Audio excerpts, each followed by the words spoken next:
नमस्कार, माझं नाव कल्याणी पाटील. मी SYMCAची विद्यार्थिनी आहे.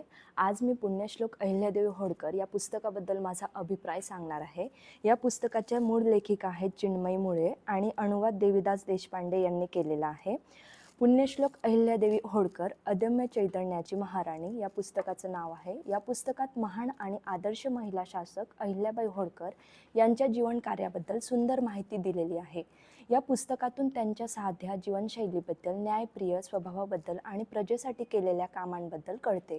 त्यांनी अनेक मंदिरे, घाट आणि धर्मशाळा बांधून समाजासाठी मोठे योगदान दिलेले आहे. हे पुस्तक वाचताना आपल्याला कळते की एक स्त्री ही धैर्य, बुद्धिमत्ता आणि प्रामाणिकपणाने उत्तम राज्यकारभार करू शकते. त्यामुळे हे पुस्तक प्रेरणादायी आहे. माझ्या मते हे पुस्तक प्रत्येकाने वाचावे, कारण यातून आपल्याला इतिहासाची माहिती आणि चांगले मूल्य दोन्ही मिळतात. धन्यवाद.